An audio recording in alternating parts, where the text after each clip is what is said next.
Good morning, everybody. For our more keen observers out there, you may have noticed that I'm in fact not Dr. Patrick Flynn. I'm Dr. Jesse Anderson. You can find me at the Wellness Way Appleton. And I have a lot of great information to share with you this morning because we got some holidays coming up, everybody. And as you may have already started to realize, there's a lot of stress that comes with the holidays. And we get asked this question all the time, and I wanted to give a much more in-depth answer for this. I always get asked, why does my anxiety flare up over the holidays? Why does my anxiety flare up over the holidays? And I wanted to take some time here to share with you all the very many reasons why that can actually happen. But before we get to that, very important announcement for everybody because we have some amazing giveaways to share with you all today. This is our third week of Christmas giveaways here at ADP. So if you want to win, here's what you have to do. You have to actually watch the show on our website. So if you are watching on Instagram, TikTok, Facebook, any of our amazing platforms, we appreciate you watching it there. But you do have to go to adp.thewellnessway.com in order to try to win the giveaways, okay? So adp.thewellnessway.com. Go over there and make sure that you're commenting. So it's only one entry per person, so you can comment all you want. You're only going to be entered once. But here's what we're giving away, guys. Some pretty amazing things. A 6-month care plan. That is genuinely thousands of dollars in gifts right there. That is genuinely amazing. I'm super, super amazed for whoever wins this. 3 free consultations. So also a pretty amazing prize there. 2 new patient packages, as well as an immune panel basket. So lots of amazing giveaways for you guys. Remember, though, that if you want your chance to win, you have to be on our website, adp.thewellnessway.com. You also have to log in and then make sure you comment. So here's how you do it. If you want to be eligible for the care plan, type CARE into the chat. If you would like to win the consultation, type consultation into the chat. If you want to be eligible for the new patient package, type patient. And if you want to be eligible for the immune panel basket, type basket into the chat. So whichever one you're going for, care, consultation, patient, or basket, you'll be put into the drawing to win. Now, if you're announced as the winner, you have to make sure that you that you send an email with your name and address to giveaways@thewellnessway.com so we can actually send you your gifts. Good luck, everybody, and we'll actually be announcing those winners at the very end of the show today. So I can't wait to see who wins. I'm very excited for every single one of you. This is going to be an amazing journey that you're about to embark on. So let's chat a little bit more about the holidays. So how do we stay healthy over the holidays, everybody? So there's a lot of things that we have to keep in mind when it comes to this time of the year. So what does the holidays bring with them? All kinds of things. All kinds of things, guys. There's all kinds of family stress. There's all kinds of, amazing foods, but also with those foods comes what? Cookies and candies and little sugary treats, and grandma made her famous, gingerbread cookies, and I just couldn't resist. But then, you know what? Unfortunately, that leads to some other things going on. That leads to some things that we're going to talk about in just a minute, okay? And in fact, over the holidays, a lot of people feel not so great. So we see that 59% of people actually feel very nervous or sad over the holidays. They have a lack of motivation and energy. 55% of people notice that. 51% of people are fatigued, and 48% of people notice an increase in muscular tension. And here's the other thing you always have to remember with any kind of data like this, oftentimes it's going to be self-reported. So you can do these studies, you can do these surveys, you can do all these things, but how many people are going to be honest with it? The problem when we start talking about mental health is that even to this day, there's still a very severe stigma associated with mental health. So people don't want to talk about it. They think they're going to be shunned or ostracized or looked down upon because they say, you know what, I'm depressed. I have anxiety. I have these issues going on. And then what we find is that when we start seeing these surveys go out, they don't want to actually say it. They don't want to say it. So anytime we talk about these stats, always assume that it's going to be underreported. Now, when we start talking about mental health, we always have to talk numbers. So in 2020, some data that I found here for you guys is that 1 in 5 people experienced mental illness. And this is US adults. So 1 in 5 people experienced mental illness. That's 20%. And keep in mind that that's probably underreported, okay? 1 in 20 experienced a serious mental illness. So a serious mental illness is something where they would genuinely be taking a medication or being possibly even, hospitalized or, seeking some form of formal care for it. 1 in 15 struggled with substance abuse, and over 12 million people had serious thoughts of suicide. So these numbers are genuinely tragic. These numbers are genuinely tragic. So I want to start to break down those barriers and break down those walls so we can actually have these conversations so you don't feel like trying to get the help that you need is going to be something that you should be afraid to do, okay? Now, of course, the holidays are going to massively change all of this too. So around the holidays, we actually see all of those numbers go up. They actually ran a survey that showed that 38% of people saw an increase in mental health issues over this time. Stress increased during the holidays. Increased physical illness, depression, anxiety, substance abuse, all went up over the holidays pretty significantly. So take those initial numbers I said, we have 1 in 5 experiencing mental illness, and then ramp that up by 38% during the holiday season, and you can start to see why this is now suddenly a big issue. So here's the question though, why? We always have to ask why. So once we start to actually understand why this is happening, then we can finally start to figure out what we can do about it and how we can help out. So are the holidays a little stressful for anyone? They certainly can be. Families can be stressful.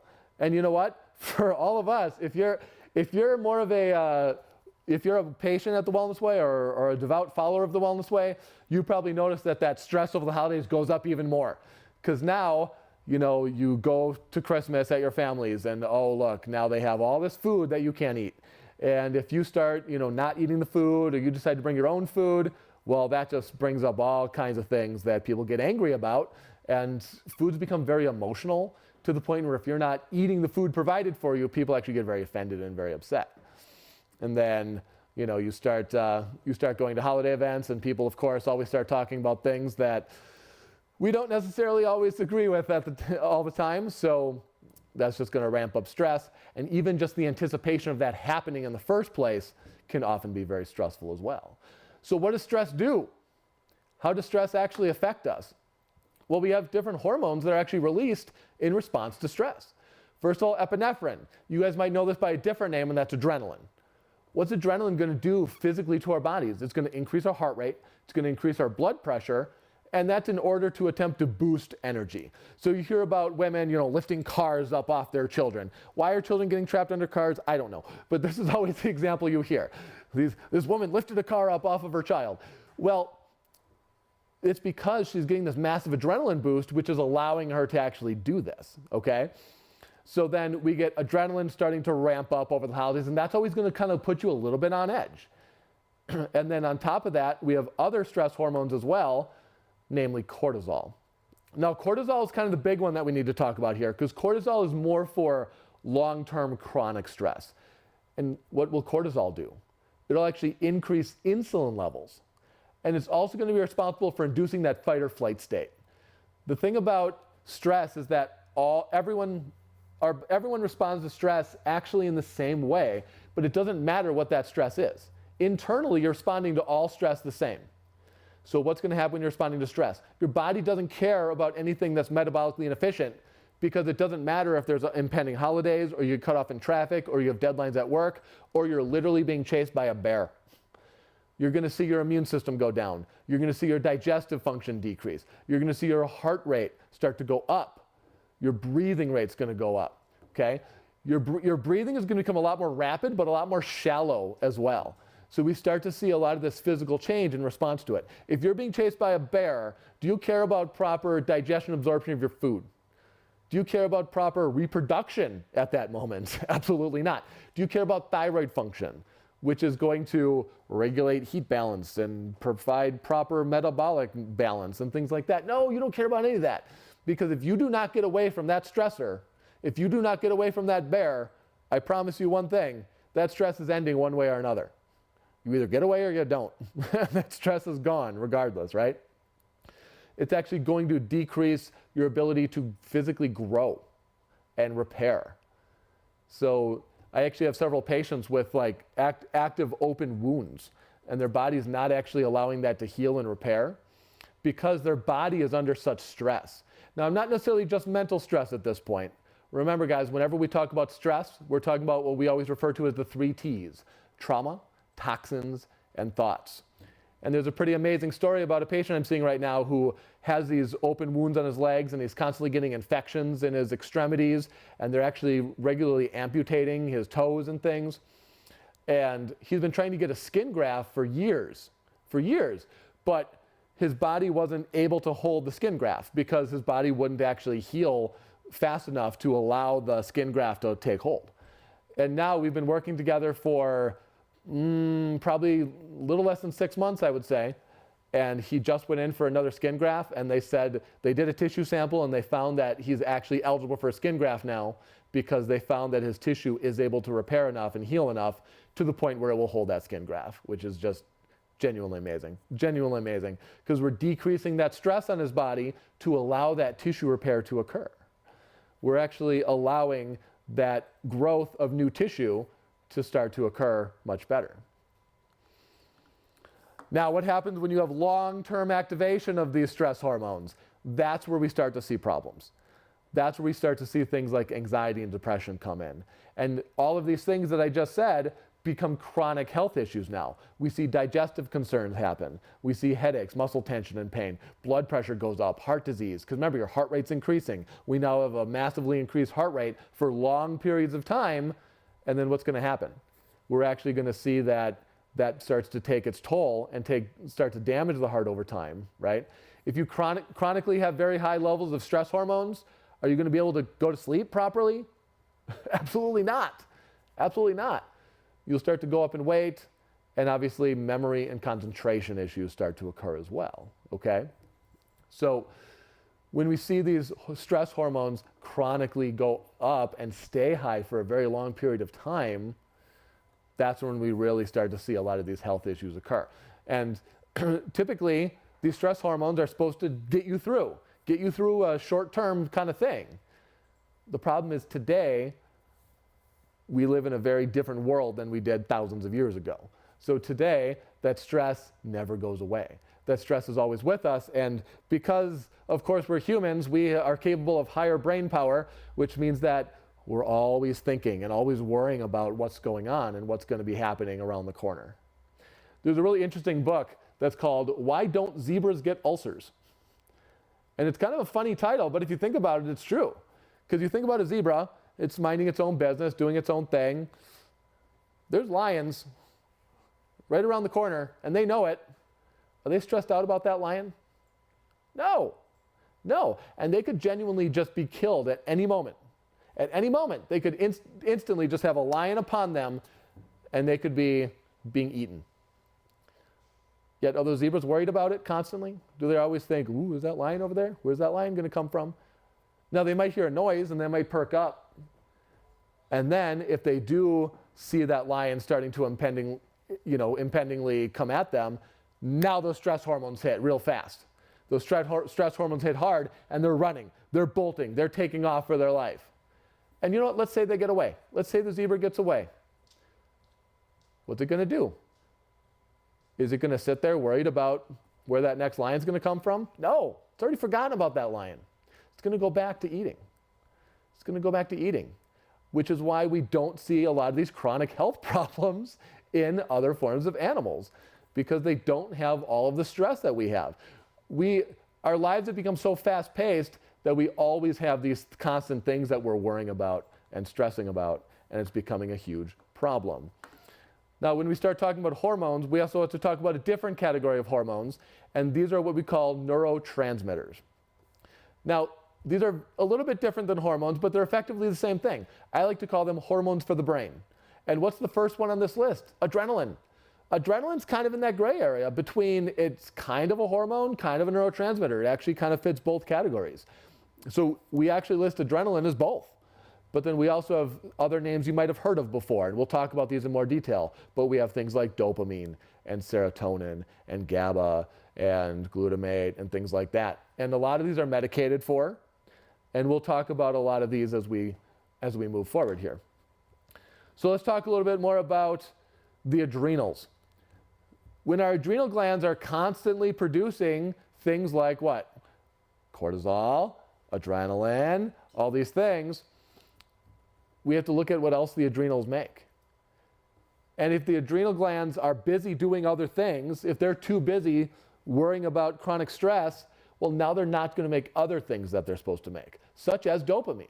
Dopamine is a very important brain hormone, a very important neurotransmitter that is absolutely essential, because guess what? If the part of your brain gets damaged that actually uptakes dopamine, that's how people end up with Parkinson's disease. So if you don't have enough dopamine, you're actually going to be in for a real bad time. Stress hormones will always take priority under chronic stress. So your body doesn't care about producing dopamine if it's too worried about other things. So what does dopamine do? Think of dopamine as your reward center. So if you perform a task and you feel very accomplished and very good about yourself for having completed said task, that's a dopamine response that's giving you that sensation. So dopamine is actually really good. It actually keeps us on task, and it actually allows us to get things done and do the things that we need to do throughout the day and actually feel rewarded for having accomplished those things. Here's the problem. If you are deficient in dopamine, you get these cravings for dopamine. You're not aware that that's what your body is seeking, but at the same time, you start to get these instant gratification cravings because you want that dopamine response. So now, if your baseline dopamine levels are low, what's going to happen? Well, now you're presented with a choice in life. You know what? I could either go watch this movie or I could go do the dishes. Doing the dishes will actually provide me more long-term benefit, because next time I have to make a meal, now I'm going to have all the dishes I need. My kitchen's not going to be trashed. My girlfriend's coming over soon, and I don't want my kitchen looking trash when she comes over. Whatever the situation may be, right? And if you're craving that dopamine, you're going to go watch that movie, because that's going to give you more instant pleasure, more instant gratification than doing the dishes, even though in the long run, doing the dishes is actually going to be much more beneficial for you. Now, that's kind of a little silly example, but we see much more unhealthy examples of this too, such as in the case of addiction. All cases of addiction have to do with that dopamine sensation, and we get that dopamine craving whenever we undergo said task. So if you are an alcoholic, if you're addicted to some kind of drug use, well, then you get a massive dopamine rush when you encounter that activity, you encounter that chemical, and you're getting that sensation in the brain. And now when you don't have it, your body's constantly craving it. And now you always want it, and your body actually doesn't get the same kind of rush that it does when you don't have it, when you're doing other things. So you're always now thinking about, oh, I need this, I need this, I need this. And you start to get that chemical dependency, which is often going to be a dopamine issue. Cases of ADHD, where I was going to say children, but adults actually are much more commonly having ADHD now as well. They're having this attention focus because there's always something else stimulating them, and they can't focus on the task at hand. Just sitting there focusing on one thing, you start to get diminishing returns. You might initially get a dopamine response, but then it's going to go away pretty quickly. So now you want something else, and now you want something else, and now you want something else to constantly get that new stimulation, that new feed for your brain, right? We actually see things like this, situations like this with child actors a lot. So if you look at historically at some of those sitcoms from the 80s where there are lots of kids in there, well, now that they're all grown up, what actually became most of them? They were always in the spotlight, always getting all that attention, craving that dopamine response, and then all of a sudden that show goes away, and now you're like, a teenager, and suddenly everything that you've identified yourself as being this actor on this show has been taken away from you.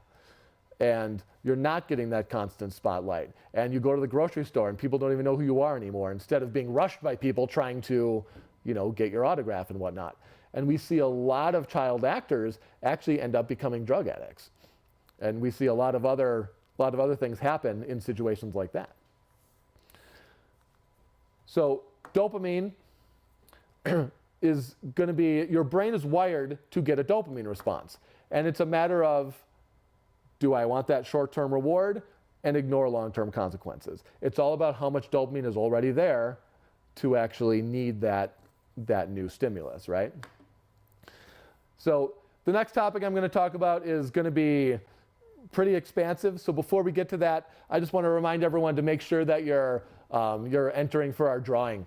So please make sure that you're posting down your comments, care, consultation, patient, or basket.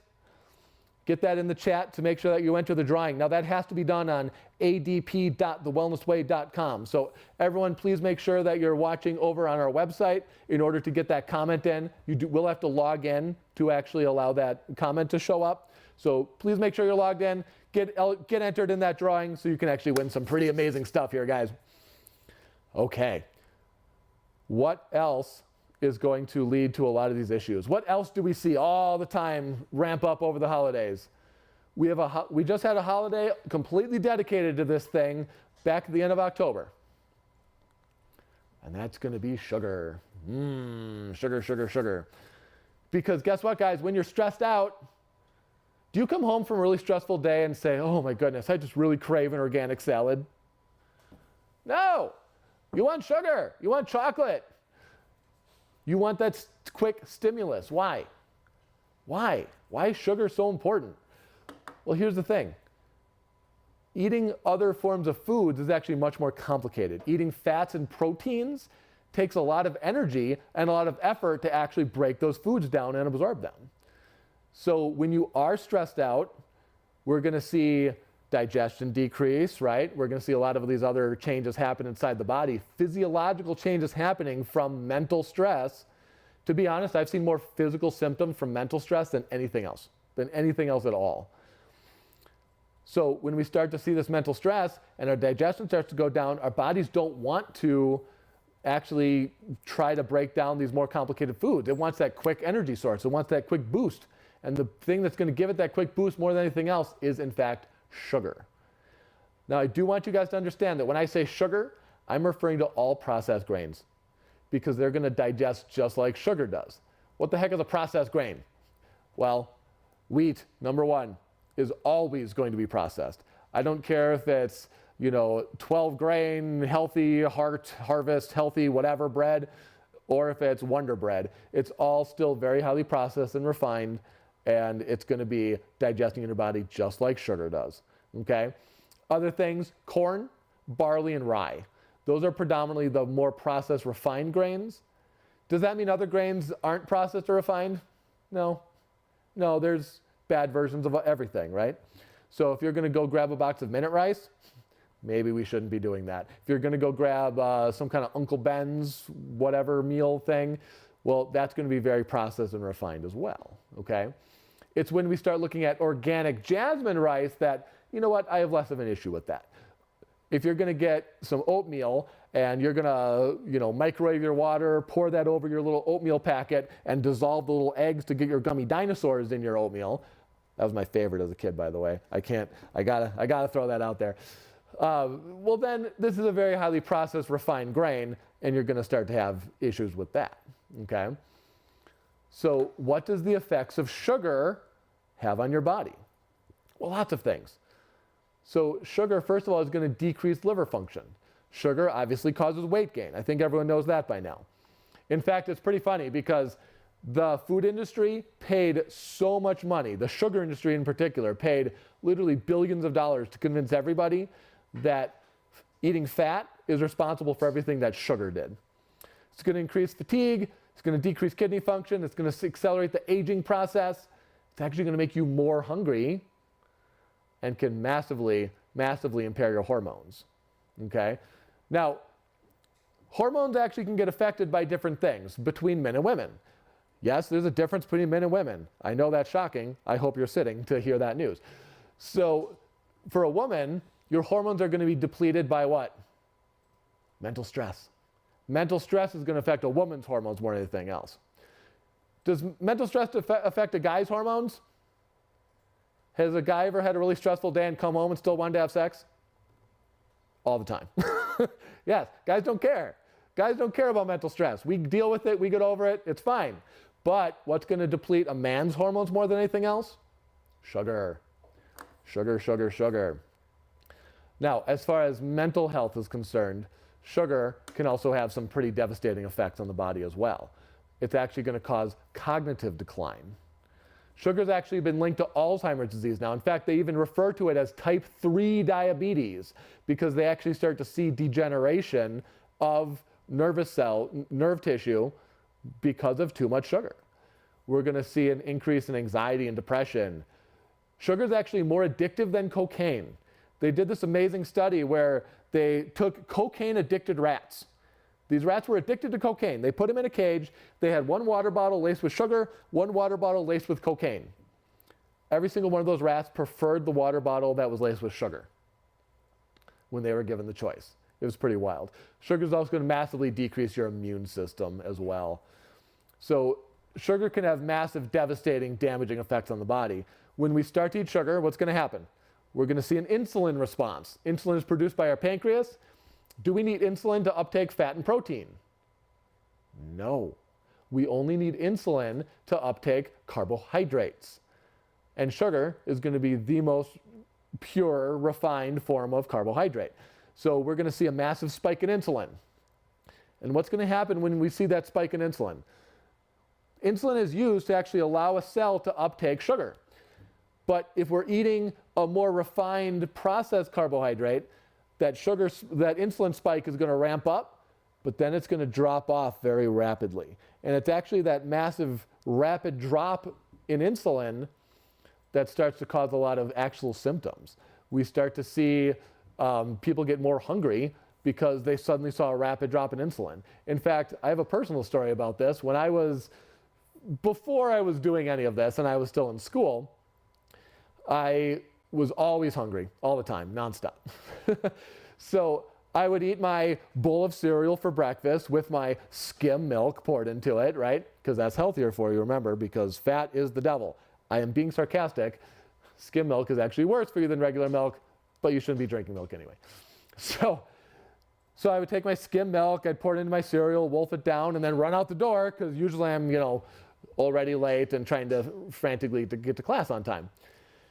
And then I'd open up my lunch about, 9 o'clock, start kind of munching on things. 10 o'clock would come, I'd start munching on things again. And by the time lunchtime would come, my lunch is basically gone. And now I'm just starving the rest of the day, waiting to get home so that I can go eat dinner. Well, then I got some advice one time as I was talking to my nutrition professor. And I kind of talked to him about this, and I first learned that eating carbohydrates and sugar in the morning is very, very detrimental. And I'm like, okay, well, I don't have time to cook a meal. How am I supposed to do this? And that's when I got the best piece of advice I ever got in my entire life. And it's stupid, but this will change your life. Stop thinking of certain foods as breakfast foods. I know, right? It's so dumb. But once you actually get away from that and you start to wrap your mind around that, it's actually so easy. So the next day, what did I do? We had pork chops for dinner the night before. I warmed up a pork chop. Now, it was a small one, and we had two, so I was intending on eating both, but I only had time to eat one. And I'm like, oh, here we go. I barely had anything for breakfast. I had a much smaller breakfast than I usually have.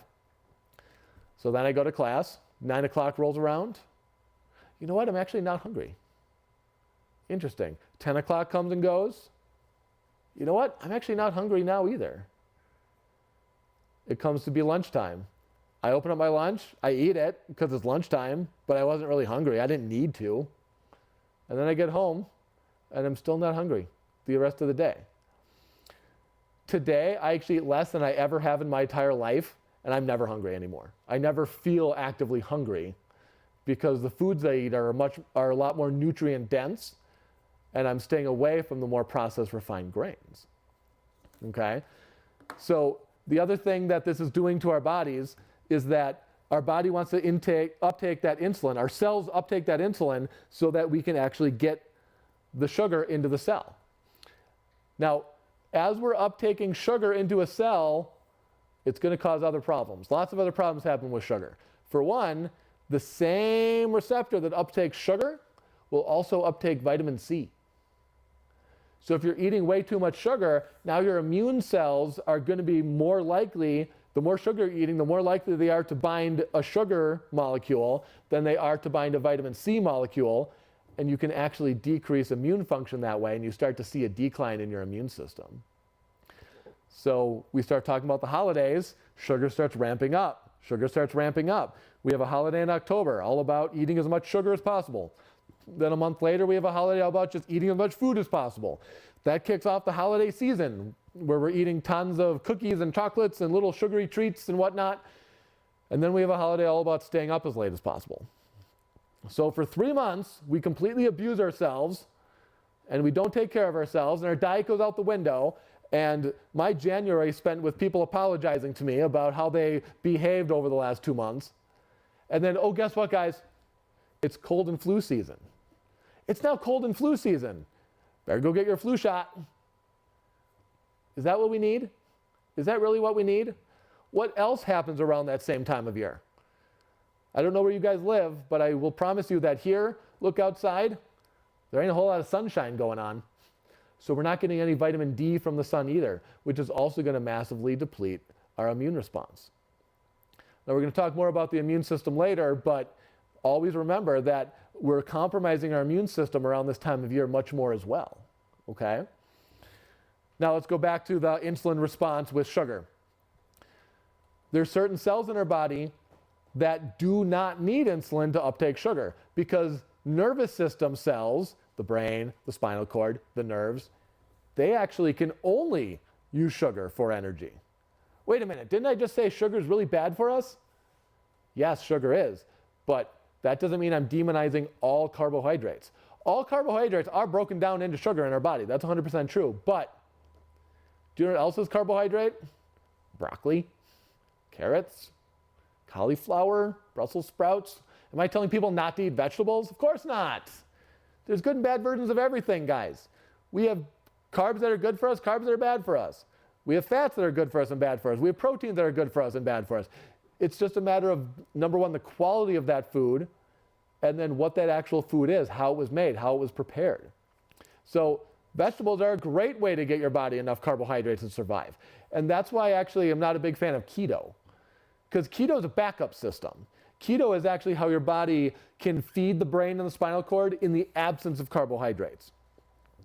Going into ketosis is great for a short term, and you can lose a lot of weight by doing it because it's actually going to break down fat tissue in order to make these ketone bodies to feed the brain. The problem is that we then have to eliminate those ketone bodies from our systems, and they have to go through the kidneys to do that.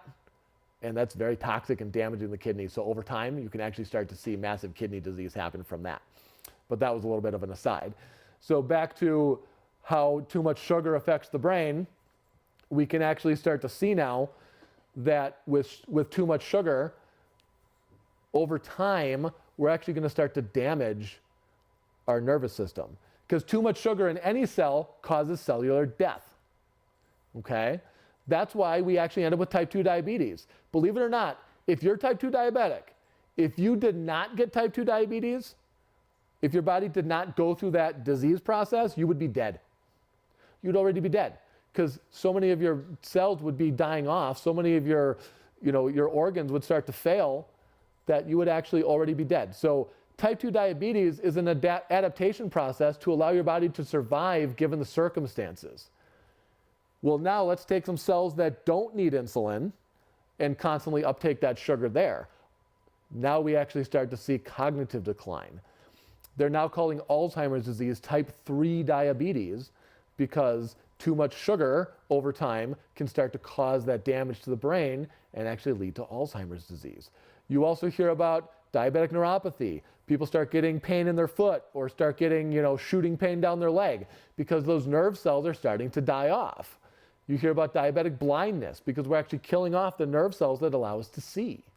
So this is very well known, but you just have to actually put all the pieces together to start to actually understand it. In fact, when you start to measure certain values like blood sugar, hemoglobin A1C, things like that, if we have too much sugar as an adaptation to not have our brain die from having too much sugar, we actually start to see the brain shrink in size. There's an actual noticeable decrease in size of the brain if your hemoglobin A1C exceeds 5.3. Now, if you're not familiar with that lab, that's okay. But if this is an issue for you and you are diabetic or you are starting to see these numbers go up, you know way too much about this lab value. And if we see it go above 5.3, your brain will start to physically decrease in size, which is why that's my cutoff. I never want to see it go above 5.3. I'd prefer it to be in the 4s, but 5.3 is certainly my cutoff. What else does eating too much sugar do? It decreases stomach acid. It decreases stomach acid. Why is that such a big deal? Well, my doctor told me that I have too much stomach acid, so I'm taking this stomach acid reducer. Well, that's not exactly how it works. That's not exactly how it works. If you're having acid reflux, it actually means that you have too little stomach acid. I know that sounds very backwards. Let me explain. The first job of stomach acid actually has nothing to do with digestion. The first job of stomach acid is actually sterilization. It's sterilization. We want to make sure that we're properly sterilizing all the food that we eat. Why do we want to do that? Well, guess what? There's little microbes on everything. There's bacteria on this table right now. This water bottle right here has bacteria in it. I'm going to drink it. Why am I not worried about that? Because I have enough stomach acid to deal with it. So we eat something, bacteria is going to come along for the ride, viruses are going to come along for the ride, mold, yeast is going to come along for the ride. That's normal. That's totally normal, and that's supposed to happen. But it's going to get bathed in acid as soon as it hits your stomach, so we don't have to worry about it now. We don't have to worry about it. So then it gets properly sterilized there so that when it gets down into our GI tract, we're not having these microbes actually cause issues inside our gut. Okay? So then we take that into account when we start to see stomach acid go down. What are the two main causes of stomach acid decreasing? The two things I've talked about so far. Not eating enough protein, so too much sugar, and mental stress. Mental stress is going to cause stomach acid to go down. Think about that fight or flight response I just talked about, right? So that's going to cause things to decline. And then now, here's what happens. The contents of the stomach starts to go into the small intestine. If it's not properly sterilized, the gut is going to have a real bad day. So instead, it's got receptors right at the opening of the small intestine that's going to regurgitate the contents of the stomach back in because it wants it to get properly sterilized and it wants to shove it back in there to go through another acid bath. Well, we also have these two little round circular bands of muscles, and this is Dr. Patrick's favorite word. He giggles every time he hears it. They're called sphincters. And they open and close together. So the sphincter has to open in order to allow that regurgitation process to occur. But then guess what? That top sphincter going up into the esophagus is also open. So that forceful regurgitation process will send the contents back into the stomach, but also some of that acid will now perforate up into the esophagus, giving you that strong burning sensation. And if you've even had, different imaging done, you can over time start to see damage to the esophagus because of this. Well, then wait a minute. If too little stomach acid is what causes acid reflux, why does my omeprazole work so well to alleviate my pain? Omeprazole being the most common acid-reducing medication. It's what's known as a proton pump inhibitor. Well, guys, that's because it's going to stop acid production. So now we have even less stomach acid, so when that regurgitation process occurs, we don't feel it. Because what are medications going to do? They're going to alleviate symptoms. So now we're getting rid of those symptoms. We don't feel that it's happening, but I'm sorry, guys, it's actually making the problem worse. It's actually making the problem worse. And now if we're not properly sterilizing what's in the gut, what's going to happen? All those extra things, all that bacteria, that yeast, that mold, those viruses are going to get into our GI tract, which is going to ramp up our immune response, cause a massive inflammatory response inside the gut, which is going to start to irritate the cells inside the GI tract. How could that have a role in mental health issues? Well, guess what? Guess what? What's the most commonly prescribed antidepressant? I'm looking for a brand of medication. I don't care about the specific name. It's what's called an SSRI, selective serotonin reuptake inhibitor. Serotonin is one of our neurotransmitters that's designed to keep serotonin levels, an SSRI is going to keep serotonin levels high in the brain. Serotonin is associated with mood and being happy and things like that. Guess what though? Right here, this study flat out tells us that most of your serotonin is not made in the brain. 95% of your serotonin is made in the gut. Ooh, interesting. So now we start to disrupt the GI tract and we start to have disruption of the gut. And what are we doing? We're actually messing up our serotonin production. So now we can actually start to see some different types of, depression or anxiety type issues. Please keep in mind that serotonin deficiency is far from the only cause of depression. Can it cause depression? Sure, it can. How many people have gone on an antidepressant and not seen any benefit whatsoever? Millions. Millions of people have had this happen. Okay? Now, if you're on an antidepressant, am I saying that I want you to stop it? Of course not. If you need it, please be taking it. I had a woman come into my office literally say, if I were not on my antidepressant, I would not be alive today because I would have killed myself. Do you think I told her I want her off her antidepressant? No, of course not. Of course not. She needs that medication. She needs that medication. So what did I tell her? I told her that this is a medication you need right now. Please stay on it until a time in which you no longer need it. But then, of course, it's not my job to manage your medications. So my recommendation for her was, once we get to the point where you feel like you no longer need it, let's work with your prescribing physician. Let's work with your medical doctor to make sure that you can start to get off of that. And if you're on an antidepressant, guys, and you don't want to be on it, please don't just stop cold turkey, because that'll be a real bad day for you. It has to be tapered down. It has to be tapered down. You cannot just stop it immediately, because your body will go through all kinds of crazy withdrawals and have a lot of real bad problems associated with that. So the other reason that stomach acid is such an important topic is the other role of stomach acid. The other thing stomach acid does is break down proteins. A protein is just a chain of amino acids. So the stomach acid is going to cleave all the bonds between those amino acids to allow us to now uptake those amino acids. We're not ever supposed to digest protein. You should never have proteins in your GI tract. Why? What else is a protein? Do you guys understand what the structure of a virus is?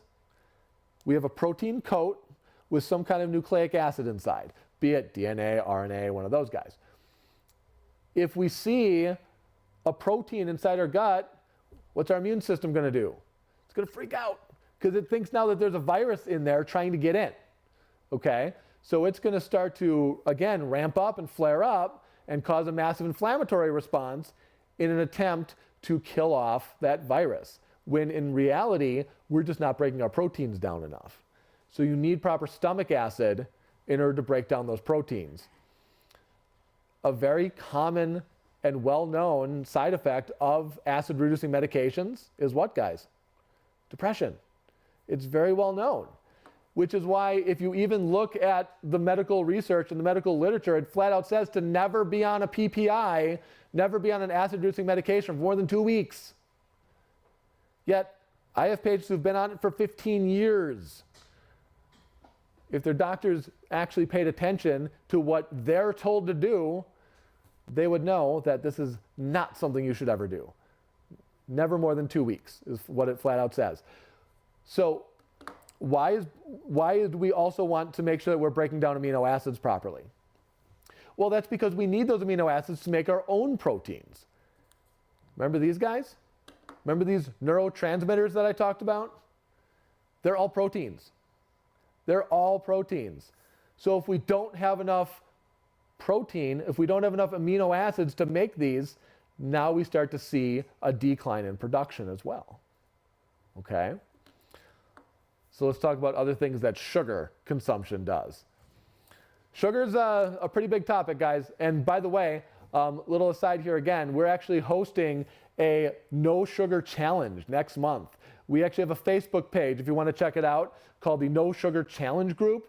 It used to be actually our Wellness Way Challenge group. We've changed the name, so if you're already part of that group, it actually got renamed to the Lifestyle Group as well. So if you're in either of those groups already, you're already in the No Sugar Challenge group. If you aren't familiar with what I'm talking about, go to Facebook, find the Wellness Way No Sugar Challenge group, and you'll see a lot of people doing it. Thousands of people are already going through a 30-day no sugar challenge starting in January. It's going to be an amazing time. There's going to be a lot of people posting in there talking about, how annoying it is and their struggles, and that's why it's great to do it as a group, because then you know you're not alone. So many people are going through it that it becomes fun just all going on Facebook and like talking about everything that you're going through and seeing that all these other people are going through it as well. Last time we did it, on literally day 2, every single post in there was talking about how people were starting to develop headaches, which is kind of funny because they're going through sugar withdrawals. That tells you, if you stop eating sugar and you get a headache, that tells you that you eat way too much sugar. And you really need to start to just calm down that sugar consumption. So it's going to be a fun time. I'm doing it myself, and it's going to be interesting. There's actually a sheet in there you can find that'll tell you exactly what you can eat and not eat. It's a little bit more involved than just being like, well, I'm just going to avoid sugary things. No, you literally can't have anything with any sugar in it, period, including fruit, including carrots. Yes, carrots have sugar in it. If you actually get away from a lot of really sugary things, you start to realize carrots are actually fairly sweet. Carrots have a lot of sweetness to them, actually. So please join that group. It'll be a great time to go through a no sugar challenge with everybody. Hey, while I'm kind of paused here talking about the no sugar challenge, I just want to remind everyone to enter the drawing. Make sure everyone's entering the drawing today because we have a lot of great things we're giving away. Make sure that you're watching on adp.thewellnessway.com. We appreciate every one of you watching on Facebook and TikTok and on Instagram, but you can only actually enter the drawing through our website. You will have to log in to do that, but please log in and then make sure that you're typing in either care, consultation, patient, or basket for the drawing that you want to be eligible for. And obviously you can only enter once, so good luck to all of our viewers. So back to how sugar can be massively, massively detrimental to our health, because we got some more neurotransmitters to talk about here, guys. So we're going to talk about 2 neurotransmitters here specifically, glutamate and GABA. Glutamate is the most excitatory neurotransmitter in the body, meaning it stimulates the brain more than any other neurotransmitter. GABA, on the other hand, will decrease stimulation to the brain. It is the most inhibitory neurotransmitter to the brain. So glutamate is actually made by our immune system. So all those times that I said this is going to inflame our body, that's going to increase glutamate production. And glutamate's also going to get converted into GABA. We don't make GABA, we convert it from glutamate. Where does that conversion take place?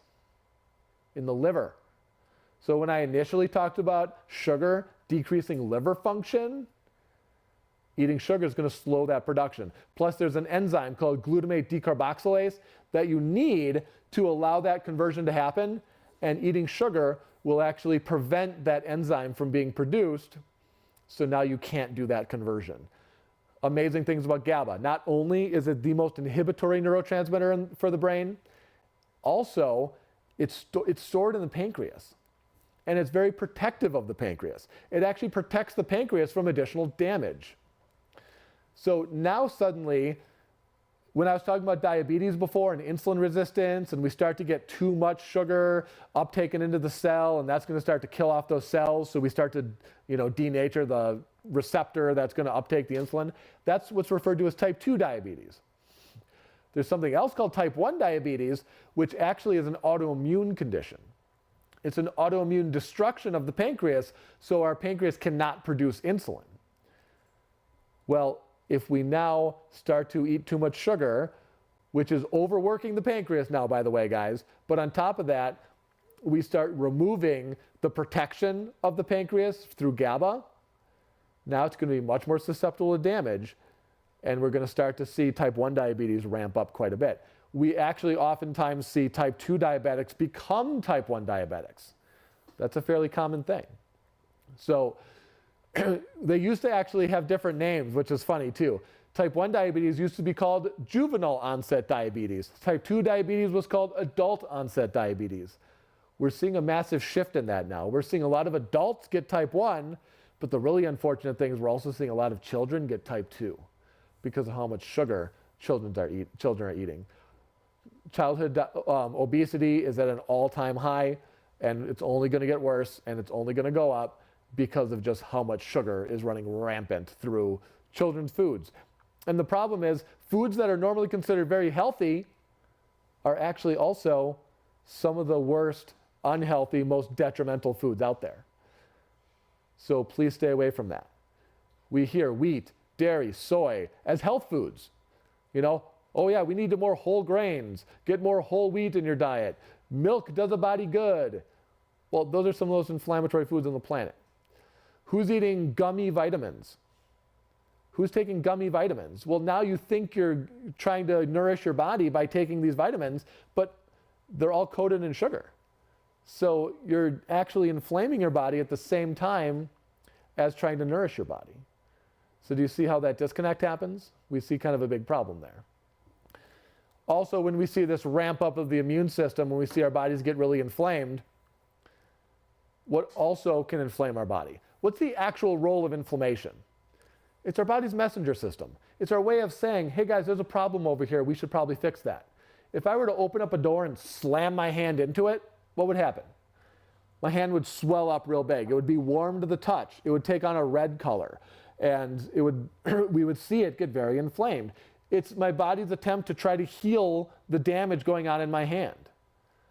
Now, it happens instantaneously. It doesn't need to send the signal to my brain to send it back down to then start the process. It happens automatically. Before I even feel the pain, it's already undergoing that inflammatory response. Our bodies also get inflamed when we're sick. So if you are sick, if you have a cold, if you have the flu, if you have some kind of acute illness, do you want to go outside? Do you want to go hang out with friends? Do you want to go to work? Do you want to go be social and play? Oh my God, no. Of course not. Of course not. What do you want to do? You want to go home. You want to sleep. You want to rest and recover. So what's going to happen then if you are sick? If you're actually sick, you want to stay home and rest. You want to stay home and rest. So we're not going to use this slide just yet. Thanks, guys. So what happens when you're actively sick is that your body is actually changing your brain chemistry, and your thinking actually changes. Now, what if you're more chronically sick? What if you're more chronically sick? And it's not that you have the flu or you have a cold, but instead, what do you have? You have chronic inflammation in the gut. You have some kind of chronic autoimmune condition. You have type 1 diabetes. You have autoimmune thyroid disease. You have endometriosis. You have any number of these things.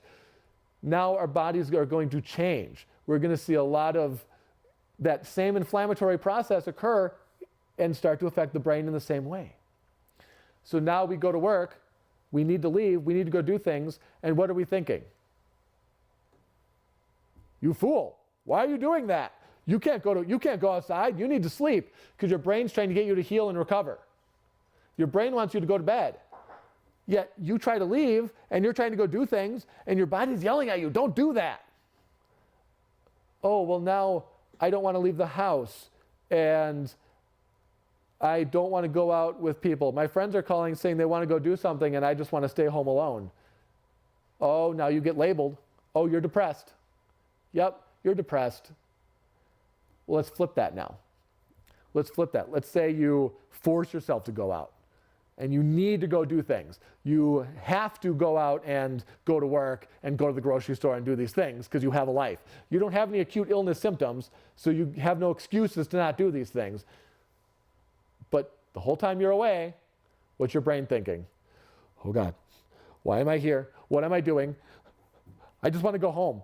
I don't want to be in public. I want to go home. Oh, now you have anxiety. You have social anxiety. You don't want to be around people.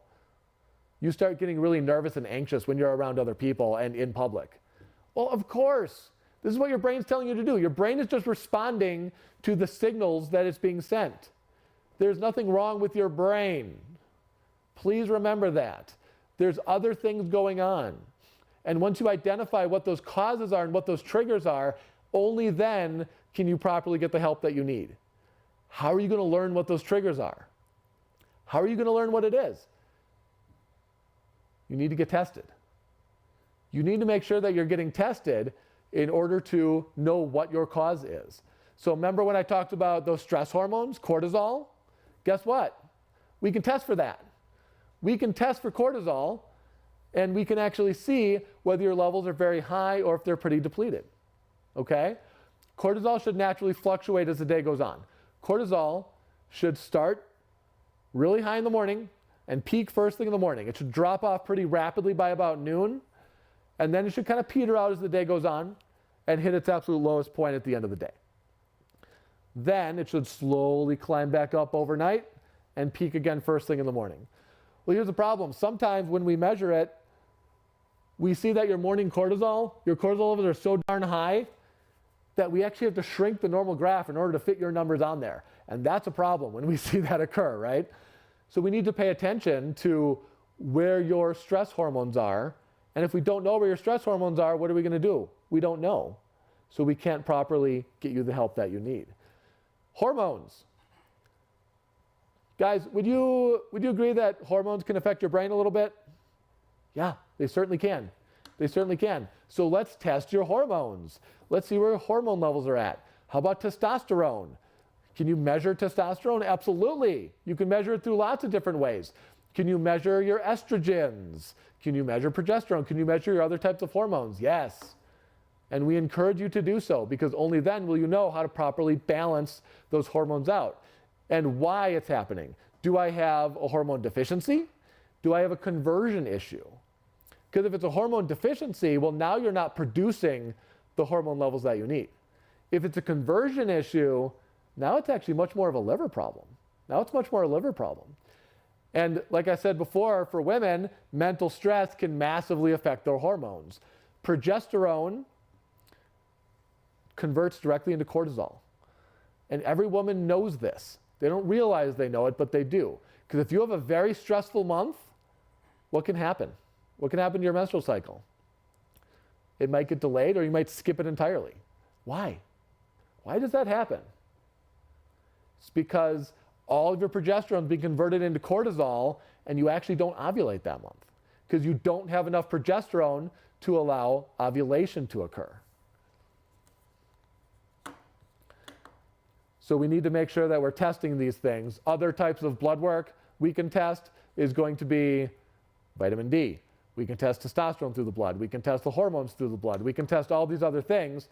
And only by proper testing can you know where your levels are. The neurotransmitters can be tested as well. So please make sure that you're finding the help that you need. Please make sure that you're looking for a different approach to your mental health issues. And by all means, please see your medical doctor as well. I'm not saying don't go see your medical doctor to get medication. If that's what you need, that's okay. Here's what I don't want. I don't want that to be your only plan. I don't want you to be on a medication for some kind of mental health issue and your entire plan is to be on that medication for the rest of your life. That's a problem. However, be on that medication short term if you need it. That's what medications are for. That's okay. But in the meantime, let's also find out why this is happening so that we can help your body heal, repair, and recover, so we can actually allow it to change and get your body back to proper working, healthy order so that we can see long-term, permanent changes in your body so that you can get off that medication and be holding strong and doing very well without it. Does that mean I just want to replace your medication with supplements? No. Even everything I give you, I don't want you taking. When I say I don't want you taking anything long-term, I mean I want you taking nothing long-term, including supplements, including medications. Because where do I want you getting all of your nutrients? From your food. From your food, okay? Let's actually pay attention to how we can get these nutrients into our body through our diet and then not have to rely on outside sources to actually help get our bodies to get through some kind of acute process, guys, okay? Now, when you're undergoing a mental health issue, trying something new can be horrifying. It can. And even just picking up that phone to make that call, to actually see one of our doctors can be like, feel like it's a life and death situation. It can cause a panic attack. But please, guys, I want you to get help in the best way you can. If that means going to our website and finding a local office, do that. But we have other ways to do it, guys. Follow our social media. All of our offices have different social media platforms as well. And you can actually follow our Calendly links. Each office will actually have a link to something called Calendly, where you can schedule a time to talk to the doctor for free. And then that'll give the doctor an opportunity to call you. So guess what? You don't need to call us. We can call you. And then we can talk about what we can do, how we can help you out, what our thinking is as far as how we can get you the help that you need, and then talk to you about where we might want to go with some labs, and then we can get the ball rolling for you and start that whole process for you. So please, please, please, guys, reach out. Let us know that you need help, and we are here for you. We have offices all across the country. We also do things remotely all the time. So I have patients I've never met before. I have patients out in California. I have patients in Alaska, okay? So we do remote visits all the time, and we just want you to get the help that you need in the best way possible. Thank you so much, guys. It's an exciting time. It's time for our giveaway. So first we're going to do, I hope you guys all entered for the drawing. This is going to be, are we going to do the big one first, or we're going to start small and go up? Start with the 3 consultations. We're going to start with the 3 free consultations. Okay. We have one of our main media guys over here, Eric, who's going to actually draw our winner. Eric, who do you have for us? All right, guys, the winner of 3 consultation packages is Sue Hawkins, Caroline Ventola, and Tim Sturzinger. You are the winners. Congratulations, guys. Very exciting. Woo. Okay, let's go down the list here now. This is going to be for 2 new patient packages. Eric, who do we have? All right, winners of 2 new patient packages is Lisa Kafer and Kathy Rapp. Excellent. Congratulations, congratulations. Now, an immune panel basket. Is that what I got sitting right here? Mm-hmm. Excellent. You guys have been looking at it the whole time I've been talking. So, who's going to win our immune panel basket? All right, the winner of the immune panel basket. Thank you so much, Marlene Waldner. You are the winner. Marlene, congratulations. You know what's funny about that? There's a chocolate bar in here. Wait a minute. Wouldn't that be bad for us? Not if you find proper chocolate. Actual real raw cacao, real chocolate, is actually one of the healthiest foods on the planet when it's not processed, refined, perverted with dairy and soy and heated massively. So some amazing health benefits from actual chocolate, believe it or not. And for our big giveaway, our big winner for a 6-month care plan. Eric, who's winning our grand prize today? Wow, the winner of the 6-month care plan is Susan Blackburn Wicker. You are the winner. Susan, I think you're going to be coming and seeing me. This is very exciting. Can't wait to see everyone with all of this. This is amazing. Congratulations to all of you. Thank you so much for watching today, guys. That is all I have for you today. I believe Dr. Patrick will be back next week. Don't forget that next month kicks off the No Sugar Challenge. So let's already see what we can do about starting to decrease overall sugar consumption. And let's kick the new year off right, everybody. Thank you so much for watching. Have an awesome holiday, couple holidays coming up here. Thank you for watching. Make sure to subscribe to this channel so you don't miss a single video or live stream. Each week on A Different Perspective, we bring you the most cutting-edge information on health you won't find anywhere else. For more information on this topic, please visit our website. A Different Perspective offers life-changing information and resources to share and explore. A Different Perspective is leading a health revolution.